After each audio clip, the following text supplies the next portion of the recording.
The Characters of Christmas podcast with Dan Darling is brought to you by Life Audio and is part of our Faith Toolkit series.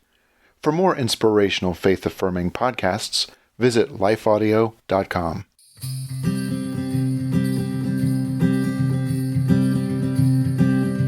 Well, I want to welcome you back to this podcast about the characters of Christmas. I hope you're enjoying it. I hope you're enjoying this Christmas season, listening to beautiful music of the season, enjoying kind of the festivities. I think this year, 2020, we need Christmas more than we've needed it in other years.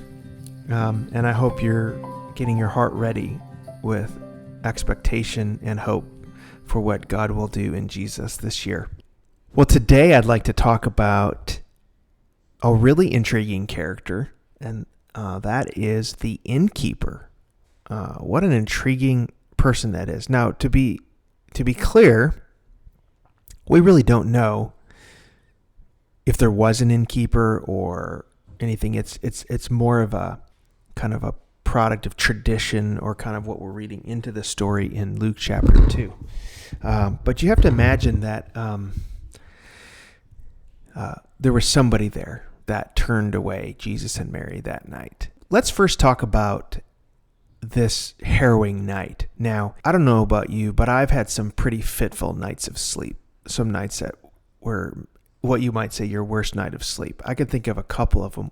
When we were kids, our church used to go to this camp in northern Minnesota, and our Christian school went there as well. And we would go not only in the summer, but we'd also go in the spring, like around May. And in May, weather, sometimes some years would be warm, some years would be not so warm.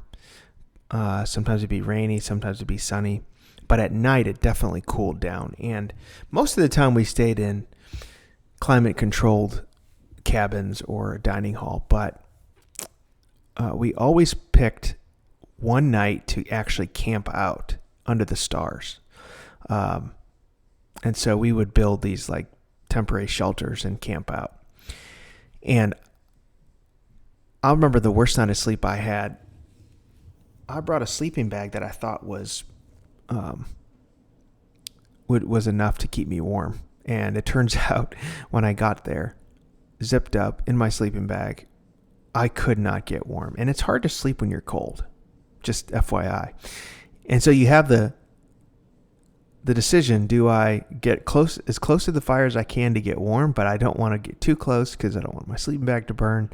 So you're just kind of thinking about it all night, and bad night of sleep. The other bad night of sleep I had is I remember when I was part of a traveling singing group in college, and we would stay in people's homes, and we went through Pennsylvania, and I just distinctly remember a really not good accommodations, let's just say. And it made me realize that just because someone is kind enough to let you stay in their home doesn't always mean that you should accept that offer. And then I've had a lot of fitful nights of sleep with being a father of 4 children, where especially when they were younger and we had to get up in the middle of the night and feed them. But even as they're older, they're kind of in junior high, high school kind of age, they'll still get up with leg pains and growing pains or nightmares or things like that rest you out of your sleep. And the older you get, it's hard to go back to sleep.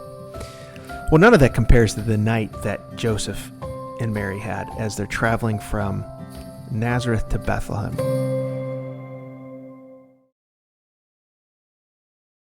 Now let's recount why they're traveling. Caesar had initiated a tax, and the idea was that you had to go back to your hometown and register your ancestral hometown. So Joseph and Mary were from Nazareth, which is in the Galilee region, closer to the Galilee region. They had to go to Bethlehem, which is obviously closer to Jerusalem in Judea, not the Galilee region. And that was their ancestral hometown. Now, it's interesting when we think about the Christmas story that it brought them to Bethlehem, right? The city of David. Here are 2 children from the line of David, both, who are going back to the city of David to register. None of this is coincidental. This is all in the plan of God to fulfill prophecy. If you think of the prophecy in Micah where it says, "But thou, Bethlehem Ephratah, though thou be little among the thousands of Judea, yet out of thee shall he come forth, one who is to be ruler in Israel." This obscure prophecy in Micah chapter 5 is coming to pass. Did Joseph and Mary think about that? Did they know about that as they're traveling? Maybe they did, but all they know is they got to get there and they got to register for this tax. They also know that Mary is very well pregnant. Now, we take a lot of trips in our van and our car for vacations. When we were in Chicago, we drove all the way to Texas. It was about 18 hours. Now that we live in Nashville, we'll drive to Texas to see Angela's family, my wife's family. We'll drive down to Florida for vacation, or we've driven to Boston, taken a couple of days to get there. And even in with the amenities we have today, air conditioning and heat and DVD players in the car and, places to stop along the way to fill up with snacks and food and coolers that you bring with all your favorite stuff and audiobooks and just creature comforts galore in 21st century America, we still get a little cranky when we're on a trip. When we get there, we kind of want to get things settled down, and kind of relax. Imagine how Joseph and Mary felt. No minivan for Joseph and Mary, probably riding on a donkey, having to carry all their stuff. They come in late at night, and there's no accommodations in the town. Now, we don't know the inn, as Luke describes it, what that was like. Some scholars have speculated that it could be a cave. Some speculate it could be a roadside inn, which was common in those days. You think of the parable of the Good Samaritan. There was kind of a roadside inn there that parable Jesus would later tell. Some people feel it could have been a relative's house. We don't really know. What we do know is that someone was there to tell them, "Hey, we've got no room." I want to focus on this innkeeper a little bit, or whoever this person was, whether it's an innkeeper or proprietor of the house. Someone had to tell them.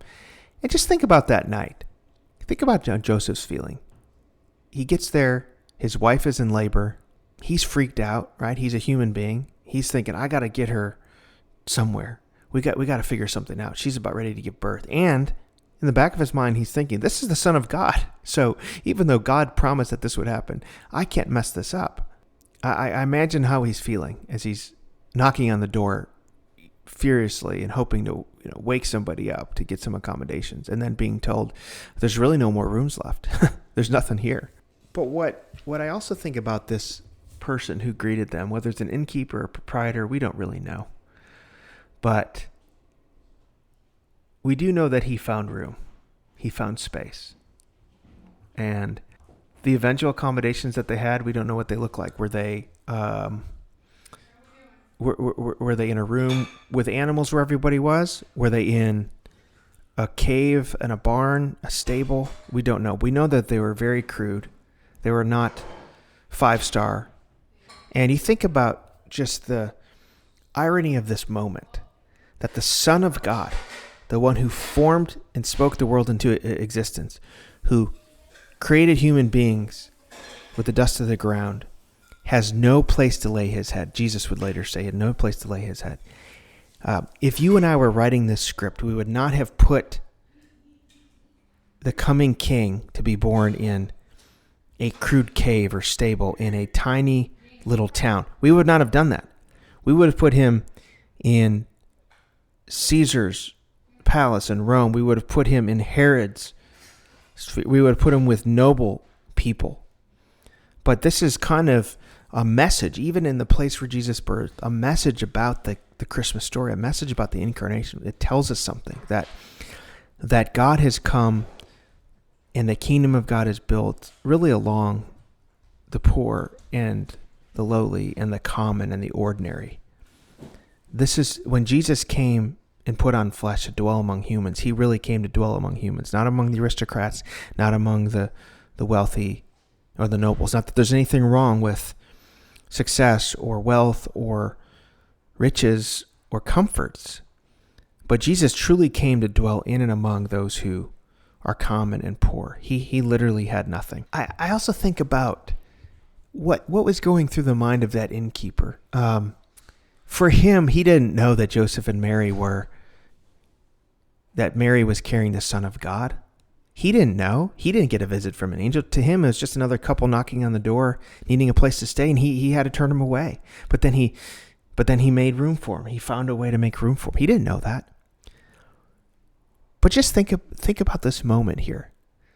His life, the life of that innkeeper, and anybody else who was staying at that inn was forever changed. That what they thought was an ordinary night, just another day and another night, was, as Paul describes in Galatians, the fullness of time.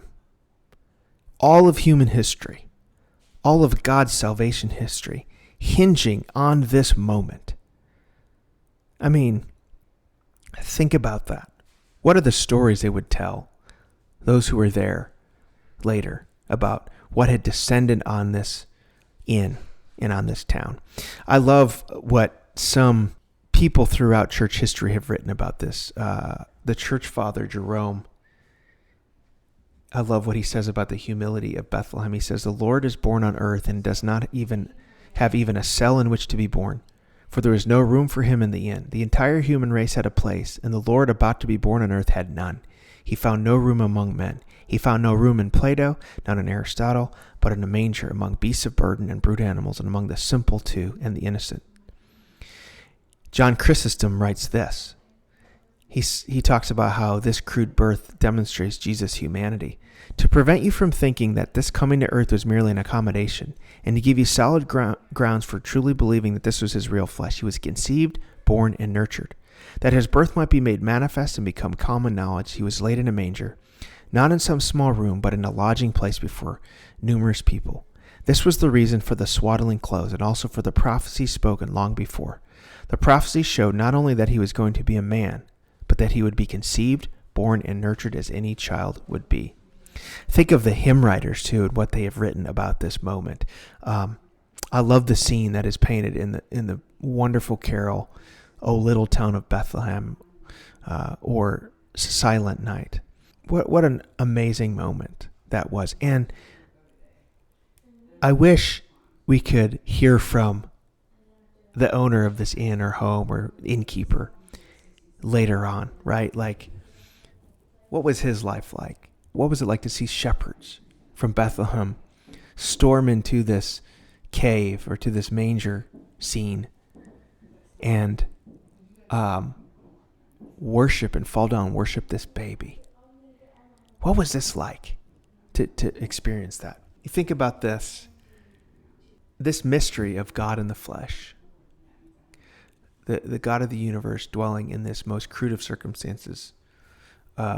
What a beautiful mystery. And yet, for that proprietor of that inn, he probably wasn't thinking about that. He wasn't reading the church fathers, and he was not humming Silent Night. It was just another day.